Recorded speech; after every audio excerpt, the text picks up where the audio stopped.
ნიშნავს და რაზე მეტყველებს ასეთი მასშტაბური ინვესტიცია და ასევე ოპოზიცია ისევ დაუპირისპირდა ამ ინვესტიციას და ხდება ამის დაკნინება. აი ოპოზიციის განცხადებების რომ შევაცხადოთ.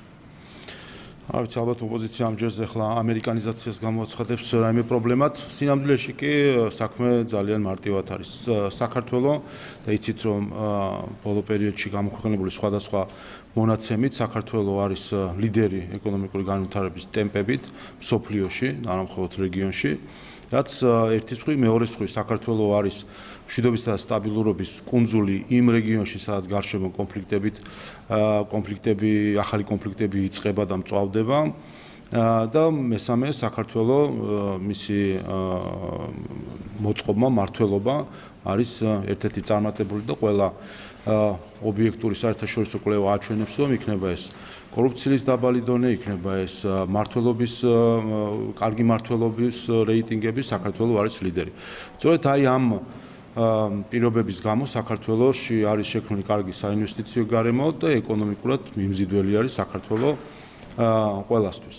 რა თქმა უნდა, ეს პროექტი სწორედ ამაზე მეტყველებს, როდესაც ტრამპის კომპანია საკუთარ სახელს, საკუთარ ბრენდს საქართველოში, ამ ბრენდით შემოდის საქართველოში, რაც ნიშნავს, რომ ის კარგად იცნობს გარემოს, რაც არის, რა თქმა უნდა, ტრამპი და მისი კომპანია უფრთხილდება რეპუტაციას, რომელიც მას აქვს დაგროვილი და სწორედ ამ საკუთარი რეპუტაციით შემოდის ამ ბიზნეს პროექტში, რაც არის მნიშვნელოვანი ამ ხრივაც, როგორც თავისთავად ეს ფაქტი უკვე სხვა მიმართულებითაც ინვესტიციების მოზიდვისთვის, რა თქმა უნდა, მნიშვნელოვანია, როდესაც ასეთი ბრენდი შემოდის და ნდობას უცხადებს უპირველეს ყოვლისა საქართველოს და მის შესაძლებლობებს და შესაბამისად წაახალისებს ასევე არა მხოლოდ ინვესტიციებს, არამედ ზოგადად უძრავქონების ბაზარზე ახალ სტანდარტს შემოიტანს. უნდა გკითხოთ პატრიარქის არჩევნებზე. ორი მეუღლე, მეუღლე გიორგი და მეუღლე იაკობი მთავრობას მოუმართავთ და გეუბნებათ, რომ პაპზე დიდი პაპი და კათოლიკე მოიქნებით, ჩაერავით საპატრიარქო არჩევნებში. ამბობენ, რომ ცდუნება შეიძლება გქონდეთ, მაგრამ არ ჩაერიოთ და შეიძლება გქონდეთ სიმპათია კონკრეტული კანდიდატის მიმართ, თუმცა არც პირდაპირ და არც ირიბად არ უნდა გქონდეთ მცდელობა ჩარევის. რატომ დასჭირდათ ქადაგების დროს თქმა მეუღლეებს ხელისუფლების მიმართ, რომ თავი შეიკავოთ ჩარევებისგან? სრულად ვიზიარებ, მეუფე იაკობის მეუფე გიორგის თუ არ ვცდები, მეორე მისი განცხადება იყო, მათ სულისკვეთებას, რომ ჩარევა არ უნდა მოხდეს, არის სრულად წმინდა სინოდის კომპეტენცია, პატრიარქის არჩევა, შესაბამისად ჩვენი განწყობაც, სურვილიც და მოწოდებაც სწორედ ეს არის, რომ არავინ არ უნდა ჩაერიოს ამ პროცესში. ჩვენ კიდევ ერთხელ ვაკვირდებით, რომ არის რიგი პარტიები, მათ შორის თქვენ ტელევიზიიდან ხედავთ ჩვენ მართლაც კამპანიას, რომელიც მიმართული არის კონკრეტული მეუფეების წინააღმდეგ და არა მხოლოდ მიმართული არის გარდაცვლილი პატრიარქის წინააღმდეგ, რაც რა თქმა უნდა არის მიუღებელი, ამიტომ ამ საკითხებზე რა თქმა უნდა ჩვენი განცხადებები გვაქვს ხოლმე და მნიშვნელოვანი არის, რომ ყველა გაუფრთხილდეთ სინოდის კომპეტენციას, უფლებამოსილებას, რომ აირჩიოს პატრიარქი, შესაბამისად ჩვენ სუსტად ამ სულისკვეთებით მოქმედებთ. ერთადერთ პარტიას მოუწოდეს ამბიონიდან მეუფეებმა, ეს იყო ქართული ოცნება, ჩაერავით არჩევნებში. იქ სხვა პარტია არ ხსენებიათ, არც თქვენ მიერ დასახელებული ოპოზიციური პარტიები. ამბობენ, რომ ირიბადაც კი არ უნდა გქონდეთ მცდელობა. თქვენ მოგმართავენ კონკრეტულად სხვა პარტიებს არა, ერთადერთ პარტიას ქართულ ოცნებას. პარტიას თუ გულისხმობთ საუბრობთ კიდევ ერთხელ სრულად ვიზიარებ ამ სულისკვეთებას, რომ არავინ უნდა ჩაერიოს. ასეთი სული გამსჭვალული ხართ და ეთანხმებით, რატომ დასჭირდა მეუფეებს ორსთან ქადაგების დროს თქვენთვის მომიტყვა? თქვენ ხვდებით ყველა თუ რამხელა პასუხისმგებლობის წინაშე დგანან დღეს წმინდა სინოდის წევრები. ეს არის 50 წელში ერთი შემთხვევა, მეორე შემთხვევა უпростоრეთ 1977 წლიდან პირველი შემთხვევა, როდესაც სინოდი მიიღებს გადაწყვეტილებას პატრიარქის არჩევასთან დაკავშირებით. რა თქმა უნდა, ეს არის უდიდესი პასუხისმგებლობა.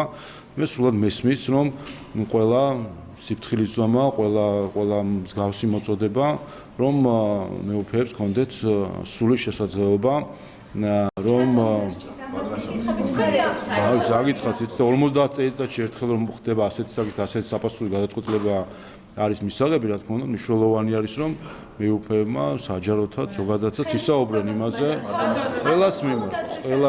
ყველას მიმართ არა,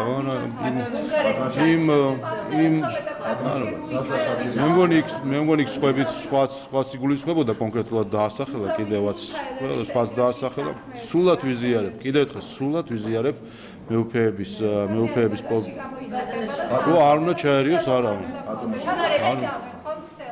არავინ არ უნდა ჩაერიოს, არა, ეს არავის არ უთქვას რომ ხედავენ.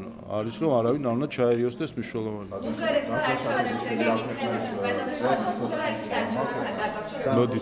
მოდით მივუყვეთ, თანმიმდევრობით მივუყვეთ. აი, ხო. არ მგონია რომ მარტო ხელისუფლება ყველას მიმართავენ, რომ არავინ არ უნდა ჩაერიოს.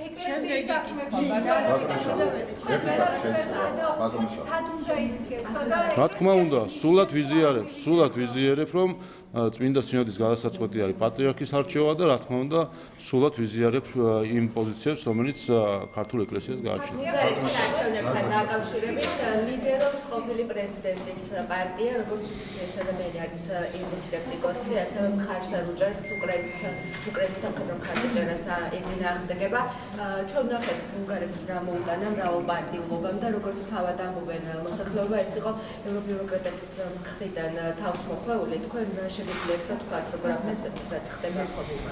უბრალოდ ყოვლისა მნიშვნელოვანი არის რომ თავად არჩევნები წარმატებული იყოს იმ მხრივ, რომ ჩვენ ვაკვირდებით, რომ ბოლო 5 წელიწადში ეს მერვე არჩევნებია ბულგარეთში, სამწუხაროდ ხაროთ წინა პერიოდში ან ვერ ხდებოდა უმრავლესობის ფორმირება, ან ძალიან მოკლევადიანი იყო ხოლმე. სხვა შორის მე რამდენიმე თვის წინ გავხდით ბულგარეთში, შარშან ნოემბერში და მაშინ ჯერ კიდევ პრეზიდენტ რადევს შევხვდი და მაშინათვე უკვე ცნობილი იყო რომ ის აპირებდა არჩევნებში მონაწილეობის მიღებას და იცით რომ შემდეგ ის იანვარში გადადგა პრეზიდენტის თანამდებობიდან და ხედავთ რომ როგორც ჩანს ის მისი პარტია იქნება გამარჯვებული პარტია ამ არჩევნებში. ნახოთ რამდენად ექნება შესაძლებელი, როგორც ჩანს მას ექნება ერთპარტიულად უმრავლესობის დაკომპლექტების შესაძლებლობა და ჩვენთვის მნიშვნელოვანი არის ვინაიდან ბულგარეთთან ჩვენთვის ომხრივ ურთიერთობა ერთ-ერთი პრიორიტეტი არის შავ ზღვის რეგიონში ჩვენი ინტერესებიდან გამომდინარე.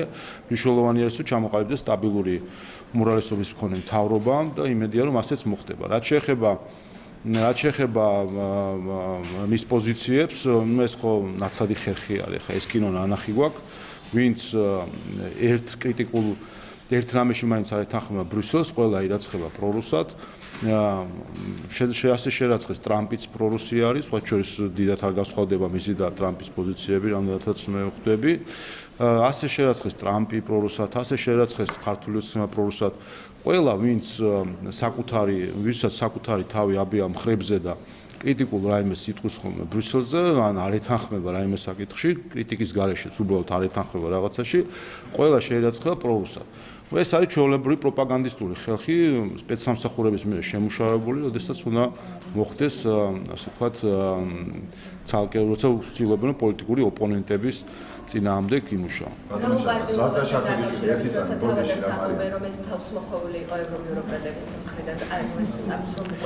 თავისთავად ჩვენ ხედავთ ეს სხვათა შორის საინტერესო არის უნგრეთის არჩევნების შედეგები, ამ მხრივ საინტერესო, იცით რომ უნგრეთში ოპოზიციურმა ლიდერმა მოიპოვა ერთპარტიული საკონსტიტუციო უმრავლესობა და ყველა მიულოცა და ჩვენც ულოცავთ, რა თქმა უნდა. თუმცა გაიხსენეთ ჩვენთან რა ისტერია ქონდა ბრიუსელს და მის დაქირავებულ ჯგუფებს, რომ თითქოს კოალიციური მთავრობის გარეშე არ არსებობს, ეს უნდა იყოს მიზანი, თითქოს კონსტიტუციური უმრავლესობა არის რაღაცა არ ვიცი, არადემოკრატიული და თითქოს ერთ პარტიას თუ აქვს უმრავლესობა, ეს არის არადემოკრატიული. და კარგად მიულოცეს უნგრეთის ოპოზიციას ერთპარტიული კონსტიტუციური უმრავლესობის მოპოვება. აქედან გამომდინარე, შეგვიძლია რომ ეს თავის გადავფურცლოთ ჩვენი ქვეყნის დემოკრატიულ განვითარებაში სხვების მავნე ხელების ფათურით, ჩვენ გვარწმუნებდნენ თითქოს ერთპარტიული უმრავლესობა, კონსტიტუციური უმრავლესობა რაღაცა ცუდი და ანტიდემოკრატიული არის. დაადასტურა თავად ბრიუსელმა, რომ თავარი არის ხალხი როგორ აირჩევს და ხალხის არჩევანი თუ არის ასეთი, ყველამ უნდა მიიღოს. ამიტომ კიდევ ერთხელ დამარცხდა ბრიუსელი ამ თავისი ნაბიჯითაც დამარცხდა ქართველებთან იმით, რომ ის, რასაც ჩვენ გვიმტკიცებდნენ, რომ კონსტიტუციური უმრავლესობა ცუდია, ერთი პარტიის უმრავლესობის ქონა არის ცუდი, ეს ყველაფერი მამლის ყივილამდე უარყოფს. ზაზა შათელიშვილი არქიტექტორის წერილს ამბობს, რომ რამდენი მარგინალური ეგრეთ წოდებული ოპოზიციური პარტია წარმოიქმნა საქართველოში, deep state-იან გლობალური ომის პარტია მაინც არ გადაუხდებს თავისი თქმის წესრიგსო და რომ ხელისუფლება შეცვალოს და თავისი მარიონეტი დასვას. ამის ნათელი მაგალითი არის უნგრეთი, სადაც ვიქტორ ორბანი დონალდ ტრამპის გამოყენებით დამარცხდა. სწორედ ამიტომ ახლა აუცილებელია ხალხის მეტად ინფორმირება ამის შესახებ. თავისთავად წესებზე დაფუძნებული საერთაშორისო წესრიგის ღრუება იმასაც აჩვენებს, რომ ის ფარსი, რასაც ჩვენ გვეთამაშებოდნენ თითქოს აინტერესებთ რაღაც მრავალპარტიულობა, აინტერესებთ პლურალიზმი, ეს ყველაფერი არის ფარსი, ყველაფერი არის მხოლოდ საბაბი, ინსტრუმენტები იმისთვის, რომ ამა თუ იმ ქვეყანაზე ზეწოლა მოახდინონ. ასე რომ კიდევ ერთხელ თავარი რაც ახლა ჩანს არის ის, რომ ახალი გლობალური წესრიგის ჩამოყალიბების პროცესში ამ ძალებს აინტერესებთ მარიონეტული ხელისუფლებების ყველა სხვადასხვა ქვეყანაში. ეს არის დღეს მთავარი ამოცანა, რასაც ვხედავთ, რომ დაიმორჩილონ ქვეყნები. ეს როგორც იკვეთება, რომ ახალი გლობალური წესრიგისთვის სწორედ ამას ცდილობს დღეს ის გლობალური ომის პარტია, რომელიც ვხედავთ, რომ არის ვენებს სხვადასხვა ქვეყანაში. და ამასთან დაკავშირებით სხვა შორის ამ მხრივ მინდა ერთი საკითხი ამასთან დაკავშირებით მინდა რომ ასევე ვაცნობო საზოგადოებას. თქვენ იცით რომ მას შემდეგ რაც 2 მარტს თუ არ ვცდები, 2026 წლის 2 მარტს რადიკალურმა ოპოზიციურ პარტიებმა ხელი მოაწერეს დეკლარაციას და შეგნოს ეგრეთ წოდებული ალიანსი, სადაც მათ განაცხადეს, რომ ექნებათ საერთო სტრატეგიული მიზნები, გაიზიარეს საერთო მიზნები და მათ შორის თქვეს, რომ ისინი იმუშავებენ იმისთვის, რომ მათი მიზანი არის კონსტიტუციის არაღიარება, კონსტიტუციური ინსტიტუტების არაღიარება, არჩევნებისთვის ძირის გამოცხადა ზოგადად დემოკრატიული პროცესების დემოკრატიის არაღიარება. ჩვენ ვთქვით, რომ რა თქმა უნდა ეს და მათ შორის გაერთიანდნენ ისინი, ვინც იყვნენ ორგანიზატორები ამ ალიანსში არიან, მათ შორის 4 ოქტომბრის ხელისუფლების დამხობის ორგანიზატორები. ჩვენ ვთქვით, რომ ეს იქნებოდა საფუძველი იმისთვის, რომ ჩვენი კონსტიტუციური სარჩელისთვის, რომელიც საკონსტიტუციო სასამართლოში შეტანილი, გადაგვეხედა გამომდინარე იქიდან, რომ ახლა გვაქვს უკვე ასე ვთქვათ ამ დეკლარაციით გაერთიანება, რომელიც იზიარებს სწორედ ამ მიზნებს, რომელიც იყო საფუძველი კონსტიტუციური სარჩელისა. ამიტომ ჩვენ დღეს მიმართავთ საკონსტიტუციო სასამართლოს ახალი კონსტიტუციური სარჩელით. ამავე დროს გამოვითხოვთ ძველ კონსტიტუციურ სარჩელს, რომელიც არაკონსტიტუციური პარტიების აკრძალვის მოთხოვნით ჰქონდა შეტანილი და მიმართავთ ახალი დაკორექტირებული კონსტიტუციური სარჩელით, რომელშიც ჩვენ გავზდით პარტიების რაოდენობას, კერძოდ თუ კი ჩამონათვალს, კერძოდ თუ კი თავდაპირველ კონსტიტუციურ სარჩელში ეს იყო 3 პარტია, ნაციონალური მოძრაობა, კოალიცია ცვლილებისთვის და ლელო. ახალ კონსტიტუციურ სარჩელში ამ 3 პარტიასთან ერთად იქნება ფედერალისტური პარტია. საფუძველზე მოგახსენეთ 2 მარტს ხელმოწერილი დეკლარაციით რამდენიმე პარტიამ გაიზიარა ის სტრატეგიული ამოცანები, რაც მათ აქვთ, გაერთიანდნენ 4 ოქტომბრის ხელისუფლების დამხობის ორგანიზატორებთან და ამითაც გაიზიარეს მათ კიდევ ერთხელ გაიზიარეს სტრატეგიული მიზნები, განაცხადეს მათი ამოცანა, რომ მოხდეს არჩევნების დელეგიტიმაცია, რომ მოხდეს კონსტიტუციური ორგანოების უფლებამოსილებების არაღიარება და ასე შემდეგ. აქედან გამომდინარე სამ აქამდე არსებულ სამ პარტიას ჩვენ კონსტიტუციური სარჩელით ვამატებთ ფედერალისტურ პარტიას. Რა თქმა უნდა, ამ ალიანსში არიან სხვა პარტიები, თუმცა ისევე როგორც წინა შემთხვევაში ჩვენ ვთქვით, რომ ჩვენ ერთის მხრივ უყურებთ თუ რა არის მიზნები, რამდენად ანტიკონსტიტუციური მიზნები აქვს ამა თუ იმ პარტიას, მეორე მხრივ ასევე უყურებთ თუ რამდენად არსებითია მათი გავლენა პოლიტიკაზე. დღეს ამ ალიანსში ვიცით, რომ ამ ალიანსის ლიდერები არიან მიხეილ სააკაშვილი, გიგა ბოკერია და ნიკა გვარამია. ეს არის სამი ნაციონალურ მოძრაობის კრიმინალური რეჟიმის სამი მაღალჩინოსანი, რომელიც დღეს ამ კვლავ გაერთიანებული ნაციონალური მოძრაობის ალიანსის სახით ცდილობს, რომ ქვეყანა აქციოს მარიონეტულ სახელმწიფოს. ამიტომ კიდევ ერთხელ ჩვენთვის ჩვენ გვქონდა მსჯელობა კონსტიტუციურ სარჩელზე, შესაბამისად მეოთხე პარტია დაემატება ფედერალისტური პარტია გამომდინარე იქიდან, რომ იმ 2 მარტის დეკლარაციით კვლავ გაერთიანებული ნაციონალური მოძრაობის ალიანსის რეალური ლიდერები გახლავთ მიხეილ სააკაშვილი, გიგა ბოკერია, ნიკა გვარამია, ნაციონალური მოძრაობის რეჟიმის მაღალჩინოსნები. პარტიების აკრძალვაზე როდესაც საუბრობთ, მინდა გითხოთ ცოტნე ივანიშვილის განცხადებებთან დაკავშირებით, როდესაც მას კითხვები დაუსვეს ძალადობის დაგმობაზე, ის საუბრობდა, რომ გმობს ამ ძალადობას, რაც იყო ქუჩებში და მათ შორის საუბარი იყო დებატებთან დაკავშირებით, რომ დებატები არ უნდა სრულდებოდეს ნაცის აკაცუკის ძახებით ერთმანეთის მიმართ. თქვენ ეთანხმებით თუ არა მის პოზიციებს და მაშინ როცა აპირებთ ოპოზიციური პარტიების აკრძალვას, საერთოდ როგორ წარმოგიდგენიათ ამ დებატებისთვის სივრცე, რაზეც ისაუბრა ცოტნე ივანიშვილი. სწორედ ამ მიზანს ემსახურება პარტიებთან დაკავშირებით საკონსტიტუციო სასამართლოს მიმართვა, ვინაიდან სწორედ ეს ლიდერები სააკაშვილი, ბოკერია, გვარამია, სხვები გახდნენ ისინი, ვინც სიძულვილის ენა, ზიზღის ენა აქცია პოლიტიკური დაპირისპირების თუ ასე ვთქვათ, გარჩევის ტერმინებად. უყურეთ თუ ნებისმიერ მედიას მით უმეტეს არ გაგიჭირდებათ და თუ კი ჩაყვებით თუ როგორ დამკვირდა ქართულ მედიაში სიძულვილის ენა, თქვენ მიაგნებთ ამის პირველ წყაროს, ეს არის ნიკა გვარამია, რომელმაც ზიზღი აქცია ჟურნალისტურ სტანდარტად. თუ კი თქვენ დააკვირდებით, ვინ დაამკვიდრა ქართულ პოლიტიკაში სიძულვილის ენა, თქვენ მიაკლებთ მიხეილ სააკაშვილს, ბოკერია, ისევ გვარამიას მაშინ პოლიტიკაში, რომელმაც ეს პოლიტიკაში დაამკვიდრეს. რა თქმა უნდა, როდესაც პოლიტიკურ დებატებში ასე ვთქვათ, უხეში და აგრესიული თავდასხმებია, რა თქმა უნდა, ჩვენც იძულებული ვართ უპასუხოთ.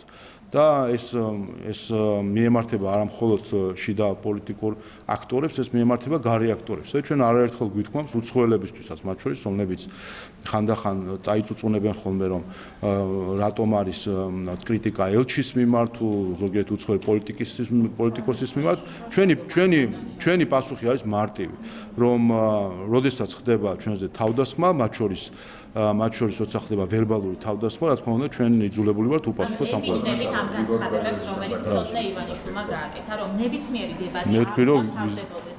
აკაცუკი ნაცი, რასაც იძახის ქართული ოცნება. პირიქით, ამდენი ხანი, იმიტომ ვისაუბრე, რომ მეთქვა, რომ ზუსტადაც რომ ვადასტურებ.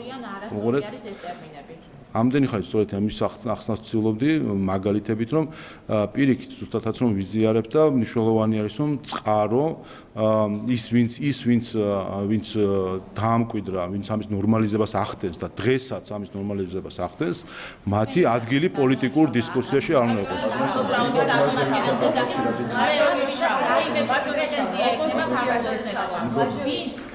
ვისაც ქართულ ოცნებასთან რაიმე სახის პრეტენზია აქვს? მე შეგახსენებთ, რომ რომ ფაშისტური შეძახილი მონა დაამკვიდრა სწორედ ნაციონალურ მოძრაობამ, უცხოეთიდან დაფინანსებულმა NGO-ებმა და დაამკვიდრა ზოგიერთმა ელჩმა, რომელმაც გვერდში დაიყენა ფაშისტები სურათებში და ამბობდა, რომ ეს გახლავთ საქართველოს მომავალიო ადამიანები, რომლებიც ფაშისტური შეძახილებით დადიან თბილისის ქუჩებში. მაშინ მარიმატკიშა. ნაცი და აკაცუკი არა, რა თქმა უნდა, არ ნათარდებოდეს და სწორედ ის რომ ის ინიციატივა რაც დღეს აქვს იმედს რუსთავიოს სადაც მედის დებატები, მე მგონი ხედავთ თუ რა არის და ჩვენც ვცდილობთ რომ რა თქმა უნდა ვაჩვენოთ რა უნდა იყოს პოლიტიკური დებატის სტანდარტი და მე მგონი რთულად გაიხსენებთ ამ რამდენი ხანი უკვე დებატები მიდის, ერთ შემთხვევასაც კი, სადაც რაიმე ასეთი ტერმინოლოგიით იყო აღწერილი. მოიღებს ტერმინებს ნაცი და ჩვენ არ შემოგვიღია, ჩვენ არ შემოგვიღია საქმე იმაშია, როდესაც თავს გესხმიან ვერბალურად, ჩვენ არ ნურავი ნუიფიქრებს, რომ ჩვენ ესე დავდგებით და უბრალოდ მოусმეთ. რა თქმა უნდა, ყველა მიიღებს პასუხს. ამიტომ პირველ წყარო არის აქ პრობლემა. წყარო ის, ვინც დაამკვიდრა ზიზღის ენა, მისი ადგილი პოლიტიკურ დემოკრატიულ პოლიტიკურ სივრცეში არ უნდა იყოს და დებატებაში. როგორც კი ნებისმიერი დებატი, სადაც თქვენ დაუშვებთ ნიკა გვარამიას ქართული ზიზღის ენის აქვია შემქმნელს და გამავრცელებას, ხო, გასაგებია ხო იქ რაც მოხდება. ხო, გასაგებია რომ გადახედეთ ახლა რადიკალური ოპოზიციის წარმომადგენლებს, მათ არ შეუძლიათ უბრალოდ ჩვეულებრივი შინაარსობრივი საუბარი და მიზეზი მარტივი არის. ვინაიდან არ აქვს შინაარსობრივი არგუმენტები საკითხებთან დაკავშირებით, არ აქვთ პოზიციები, რომლებსაც ისინი დაიცავენ და ამოვიდოს აქვს დავალება, რომ რაიმენარია თავს დაესხან ხელისუფლებას, აქედან გამომდინარე, სხვა გზა არ რჩებათ, რომ თუ გარდა იმისა, რომ ლანძღვით გაიტანონ თავი და კიდევ ერთხელ ამაში მათ მხარს უბავენ გარედანაც. შეგახსენებთ რასა იუკნევიჩიანებს და მსგავს ადამიანებს, რომლებიც კიდევ ერთხელ ფაშისტური ტერმინებით მიმართავენ ქართველებს და თავს ესხმიან საქართველოს ოპოზიციასთან დაკავშირებით კითხავს გუშინ გიორგი ვაშაძემ გააკეთა განცხადება და ის ამბობს რომ კარდაკარს პრინციპს იწყებენ თბილისიდან, ისინი შეხვდებიან უსაფრთხოებას, სწორედ მათგან მოიპოვებენ მანდატს და ის საუბრობს რომ 26 მაისს მათი აქცია აჩვენებს ხალხის განწყობას მათ მიმართ. ანუ ბევრი რაღაც გადავახარისხდო, ბევრი რაღაც გავიაზრეთ და მივხვდით რაღაცები შეცდომაო, ამიტომ იწყებენ კარდაკარის პრინციპს. რა ექნება მათ ამ ცდილობას შედეგად? ანუ ჩვენ ხედავთ ეს სააკაშვილი ბოკერია გვარამიას ალიანსი და მათი მეორე დონის ეშელონი ვაშაძეების და სხვების სახით. ნაცვე მოძრაობა ხა მათგან შეჩვეული ვარ ჩვენ ყოველ ჯერზე არეულობის, რევოლუციების, სისხლისღვრის და ასე დაანონსებას. 4 ოქტომბერსაც ასე აანონსებდნენ ხელისუფლების დამხობას სამწუხაროდ ევროკავშირმა მაშინ ხარი დაუჭირა და გვერდში დაუდგა მათ, ვინც ვისაც დაანონსებული ქონდა ნეპალის მოწყობა საქართველოში და ბრიუსელიდან მხარდაჭერით შეგულიანებულებმა ნახეთ, რომ სცადეს პრეზიდენტის სასახლის შტურმით აღება. და კიდევ ერთხელ დამარცხდნენ ქართულ საზოგადოებასთან. ნუ ახლა ვხედავთ, რომ ასე ნირწამხდარი ამ ჯერზე კიდევ უფრო ცოტა ნირწამხდარი ნაცები ცდილობენ, რომ 26 მაისი იქნებ რაიმენერე ჩააშხამონ საზოგადოებას. კიდევ ერთხელ ცოტა მე მგონი ჯობია, რომ კიდევ ერთხელ დავფიქრდეთ, შევხედოთ ნაცმოძრაობა სააკაშვილი ბოკერია გვარამიას რეინკარნირებული კრიმინალური რეჟიმის ალიანსი, როგორც ცდილობს კვლავ რომ დააზიანოს ჩვენი ქვეყანა. ვფიქრობ, რომ ქართველი ხალხი ძალიან მშვიდად და ადეკვატურად შეხვდება. რა თქმა უნდა, იქნება რამდენიმე აკაცუკი, რომელიც ესე იგი ახალი აი ხო გითხარით, პასუხია ყოველთვის თქო და რახან იმუქრებიან, რომ უნდა აუცილებლად დავამხოთ და ავატრიალოთ, ამ დროს პასუხია ხომ. საიას კითხავთ, ბატონო შავა, საიას არჩევნებში აქვს ევროპის სასამართლოში, სტრასბურგის სასამართლოს მიმართან დღეს გააკეთეს მათ განცხადება და ისინი ამბობენ, რომ სარჩელი ეხება ნოემბერ-დეკემბერში სამართალდამცავების მხრიდან წამებისა და არადამი მოყრობის ფაქტებსო. რა გაგრძელება შეიძლება ქონდეს საიას არჩევნს?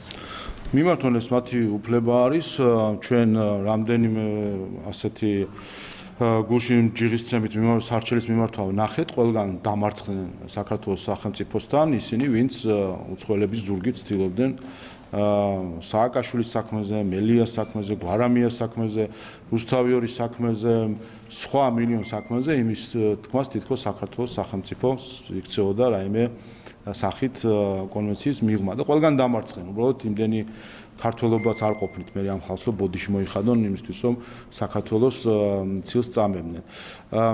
ასე რომ მიმართონ კი ბატონო მეორე საკითხი რაც საინტერესო არის ალბათ ახლა საიამ ახლა კი უნდა განაცხადოს რომ იცით რომ 5 მარტს იყო ბოლოვა და მიმდინარე გრანტებთან დაკავშირებით რომ მიემართა დონორებს სახელმწიფოსთვის გრანტებზე თანხმობის მისაცემად 5 აპრილს ბოდიში და 5 მაისს 5 აპრილს უნდა მიემართა და ჩემთვის საინტერესოა მიმართა თუ არა საიას დონორმა ხელისუფლებას და საინტერესოა საიდან ფინანსდება ამ შემთხვევაში, იმიტომ რომ თუ არ მიმართა და ეს უცხოური დაფინანსებით ხდება კვლავ საქართველოზე თავდასხმის ორგანიზება, აქ რა თქმა უნდა საინტერესო იქნება ჩავიხედოთ რასთან გვაქვს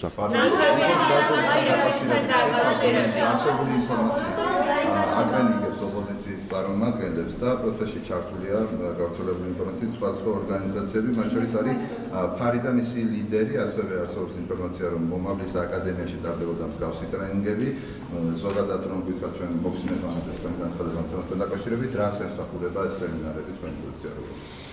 ხო, ბლაჟევიჩის რადიკალურ დაჯგუფებას რაც შეეხება, რასაც ის ატრენინგებს, ხა პირველი არ არის, იმაქამდე იყვნენ აკერმანის დაჯგუფება, ახლა ბლაჟევიჩის დაჯგუფება, რა ვიცი, ქართული არაფერი არ მოსწონს მოკლედ ამ ხალხს, არ ვიცი, ვერანაირად ინსპირაციას ვერ პოულობენ თუნდაც ქართულ პროტესტის ისტორიაში და ცდილობენ რომ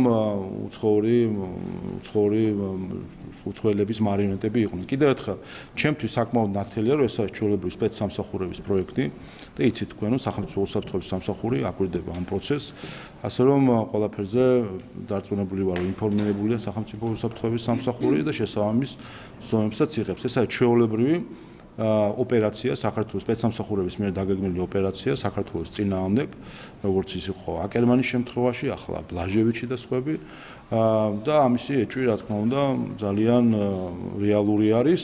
უბრალოდ კარგია რომ არ იმალება ესეთი რაღაცა, ესეც გაკვეთილი უნდა იყოს მე მგონი სხვა ქვეყნების სპეცსამსახურებისთვის, რომ ასეთი მავნებლობა საქართველოში არ იმალება და არც დაიმალება. ბევრი რამის გამო, არა მხოლოდ იმიტომ რომ უსაფრთხოების სამსახურის შესაბამისად მუშაობს, იმიტომაც რომ პატარა ქვეყანა ვართ და ყველაფერი ვიცით და ესეთი საკითხები რთულია რომ დაიმალოს, მიუხედავად იმისა, რომ როგორც ვიცი, მაღალი დონის კონსპირაციით მიმდინარეობდა თუ მიმდინარეობს არ ვიცი ეს პროექტი, ამ კონსპირაციის მიღმასაც ძალიან ადვილად იშიფრება ყველაფერი, პატარა ქვეყანა, ყველა სიცნობს და ნურავის ნუ ექნება იმედი რომ ფარულად შეძლებენ საქართველოსთვის ძილის გამოთხას. თავარი პრობლემა არის ის, რომ ეს ყველაფერი ხდება ევროკავშირის ტერიტორიიდან.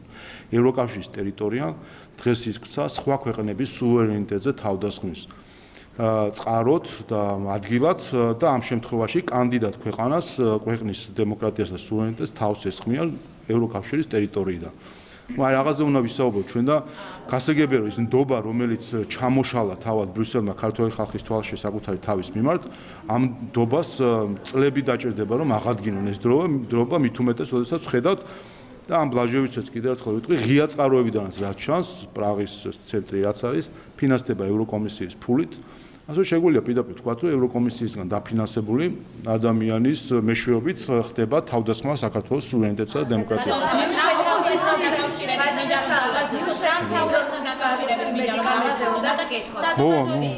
უფრო ცალსახარობი იყოს ეს ამბავი. ეს არის ინვესტიცია თუ ამ შემთხვევაში ქართველი დეველოპერები იყენებენ ტრამპის კომპანიის სახელს. სახელის ყიდვა არის თუ ეს არის ინვესტიცია, უფრო კარგად რომ განმომარტოთ საზოგადოებას. რა თქმა უნდა, ინვესტიცია შეიძლება იყოს არა მხოლოდ ფინანსური ხასიათის, არამედ შეიძლება იყოს საკუთარი სახელით ინვესტიცია, როდესაც და რა თქმა უნდა, საკუთარი რეპუტაციით, საკუთარი ბრენდით, სახელით შედიხარ იქ, სადაც გაქვს ნდობა, მისთან მიმართაც გაქვს. არ ვიცი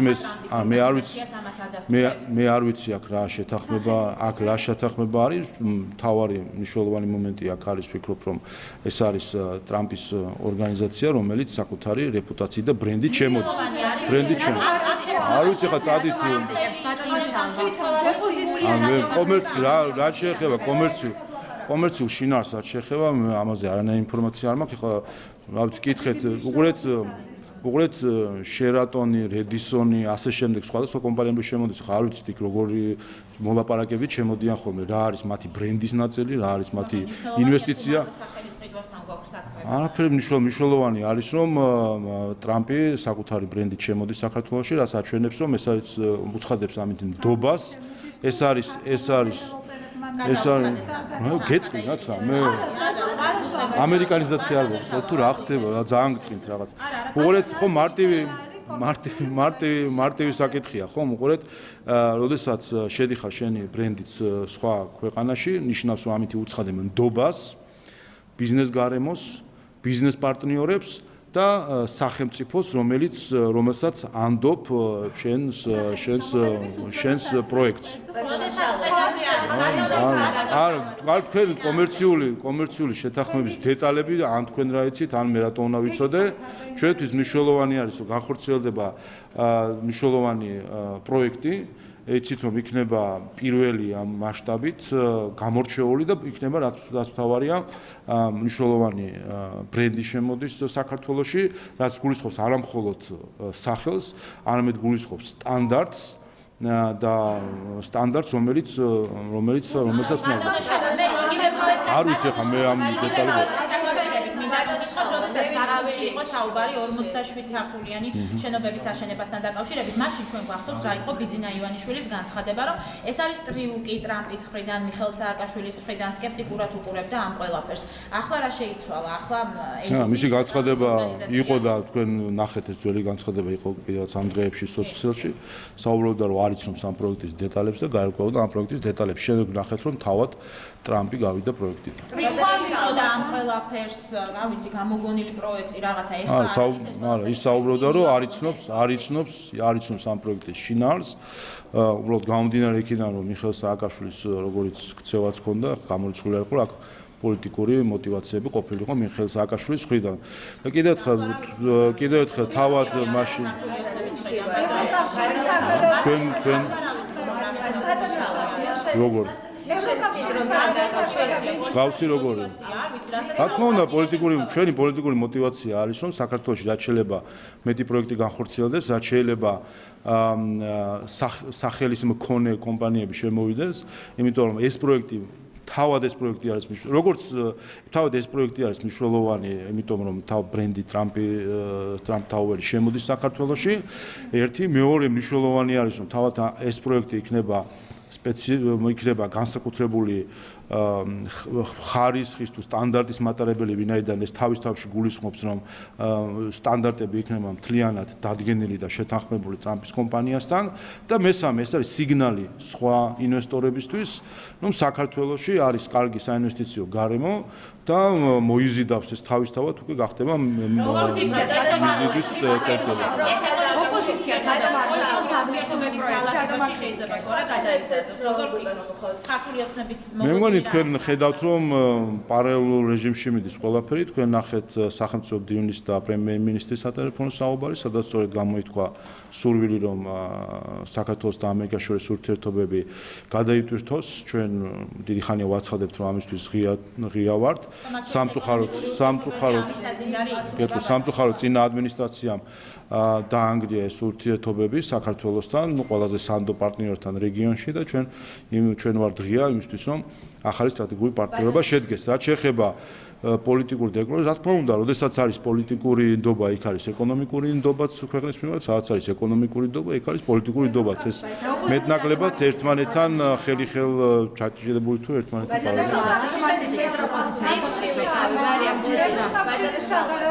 ოპოზიცია იმიტომ აკრიტიკებს, რომ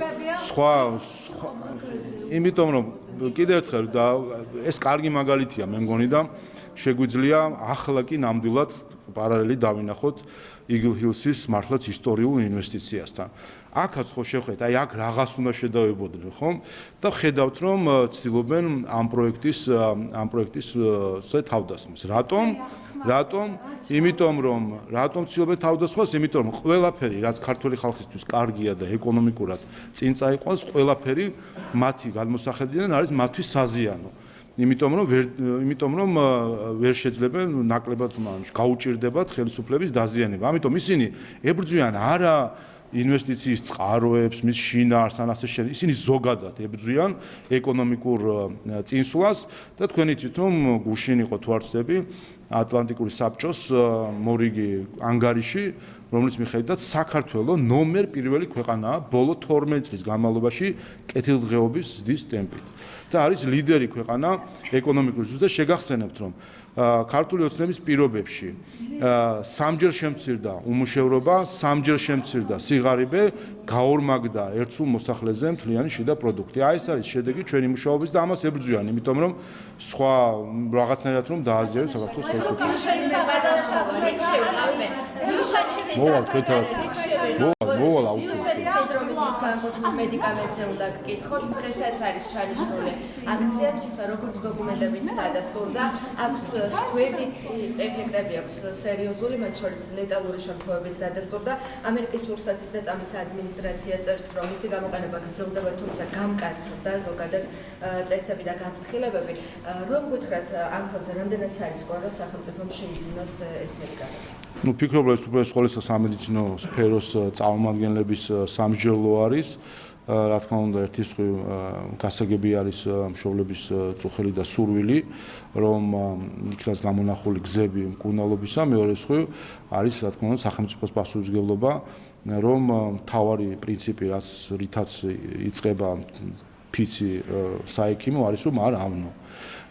ისე არ უნდა ჩაერიოს ექიმი, რომ უარესი შედეგი გამოიწვიოს. ამიტომ, რა თქმა უნდა, ეს ვრცელდება სახელმწიფოზეც, და აქედან გამომდინარე, ასე უყურებს სახელმწიფო ამ ყველაფერს. აქ მნიშვნელოვანი არის პროფესიული ხედვა, საექიმო ექიმების და სამედიცინო სფეროს წარმომადგენლების და მსოფლიო გამოცდილების გათვალისწინებით. ასე რომ კიდევ ერთხელ, მთავარი პრინციპი, საიდანაც ამოდის სახელმწიფო სამედიცინო ჯანდაცვის სფეროში, ეს არის რომ არ ავნოა. ისე უნდა მიუდგეთ ყველა საკითხს, რომ უარესი არ იყოს შედეგი. ვიცით რომ გარკვეული პრობლემები სხვადასხვა მედიკამენტებს აქვს, ასე რომ ამ მხრივ მნიშვნელოვანია ყველა რისკი გააცნობიეროს ყველა უპირველეს ყოვლისა მშობლებმაც.